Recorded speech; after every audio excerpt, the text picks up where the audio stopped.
Naruto answers, "Am I the arsehole for kicking my pregnant sister out of the house? Hello, I live in an apartment with my grandmother. A week ago, I got home from work to find my grandmother in her room resting and my sister and her one-year son in my living room. She is also 8 months pregnant. This is normal and happens often. I usually keep to myself, but I do enjoy their company when they are there. However, every time I come home to find them in my apartment, the place is a mess. This time, a couch and dining chairs are moved. There is food, dominoes, kitchen pans, and pillows on the floor. I have to step over stuff to walk towards my room. Things originally placed on the floor are moved on top of the dining table and counters. As someone who has issues with change and OCD, it causes me stress and discomfort. I would like things to remain how they were placed as I left them before work. I was gonna let it be and went to shower. Once done, I went and joined my sister on the couch to spend time with my nephew. The convo switched to the issue. She said it wasn't a mess, only moves things to block him, and she always cleans it up before she leaves. I said it is not her apartment to rearrange and that it's her job, the father's job, to keep him from stuff he shouldn't touch.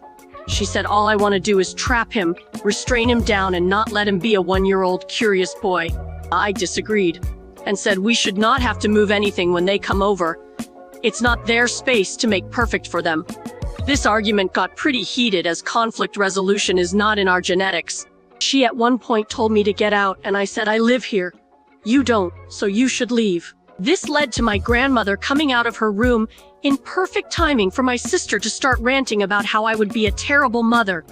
That as soon as her ride arrives, she would be gone, and she isn't ever coming back. I said that's her choice. That I wasn't kicking her out permanently, and I just wanted the apartment to remain how I set it up. I know she can't actually leave since she is waiting on a ride. My grandmother gets upset because her coming over here is the only way she can see her and the baby since my grandmother is disabled. I feel I should have a fair say in what happens at the apartment, whether I pay rent or not, since we both signed the lease. And I help her with other things than just finances. Unfortunately, I knew she would take my sister's side since she is her favorite, even though we had a private discussion a few nights prior where she did agree with me. My sister begins cleaning up the area. I just walk to my room and close the door. Not too long after, the boyfriend arrives to pick them up. I hear through my door my sister saying again she isn't coming back, that I said she is a bad mother and he is a bad father, which didn't happen. And some other insults. They gathered their things, said goodbye to my grandmother, and left. You are the asshole, nigga. It's considered unacceptable for you to kick your pregnant sister out of the house. Doing so goes against basic human decency and can further strain your relationship with her.